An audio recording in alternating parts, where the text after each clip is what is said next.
Symbole d'excellence et d'authenticité, les vins de Bourgogne font la renommée d'un terroir d'exception reconnu dans le monde entier.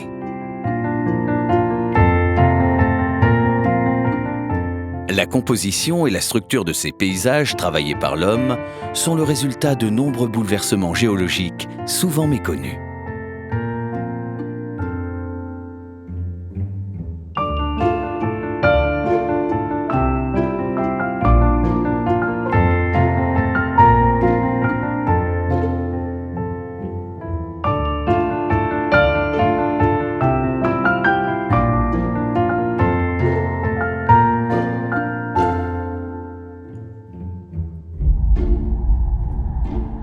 Ce sont les différentes étapes de cette évolution que nous vous invitons à découvrir à travers un voyage dans le temps qui débute il y a 200 millions d'années.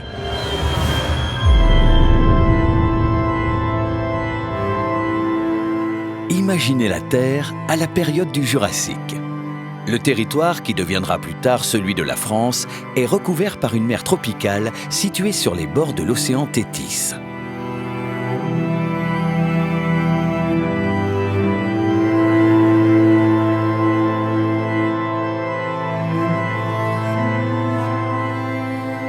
Les quelques reliefs qui émergent sont couverts d'une végétation de fougères et de conifères.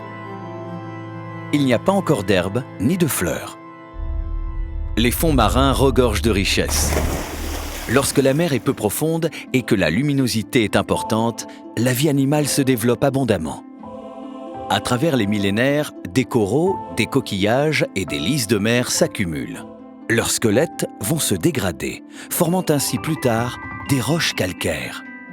Des particules en suspension, des argiles et des limons en provenance des continents viennent alors se déposer au fond de l'eau.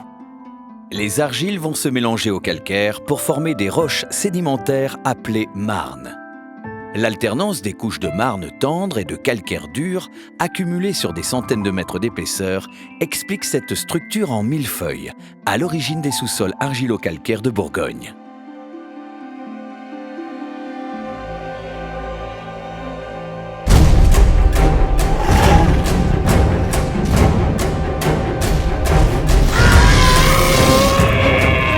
Cette période de l'ère secondaire durera 60 millions d'années.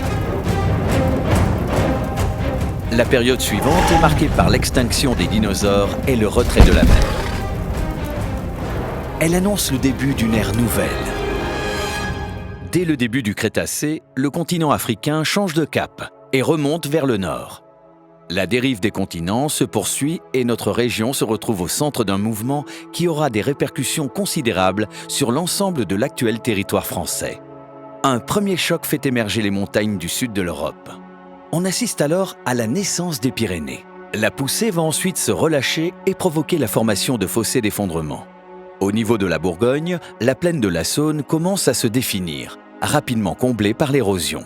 Plus à l'est, l'Italie, poussée par la plaque africaine, arrive comme un bulldozer.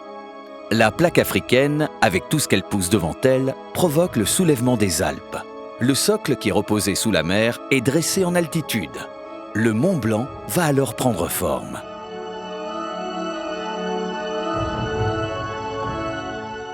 La violence du choc affecte par contre-coup l'ensemble du territoire de la France.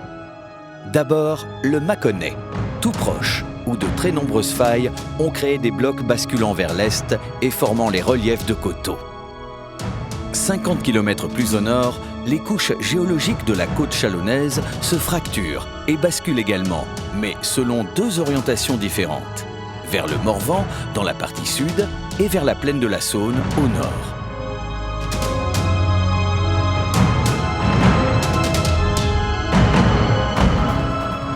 À l'emplacement de la Côte d'Or actuelle, la liaison entre les monts Bourguignon et la plaine de la Saône s'effectue sous la forme d'un vaste escalier descendant régulièrement d'ouest en est. La côte commence à apparaître entre le plateau des Hautes-Côtes et la plaine de la Saône. Chablis, plus éloigné des Alpes, n'a pas subi de phénomène de fracture. Le soulèvement de l'extrémité nord du Morvan provoque une simple inclinaison des couches sédimentaires jurassiques vers le centre du bassin parisien.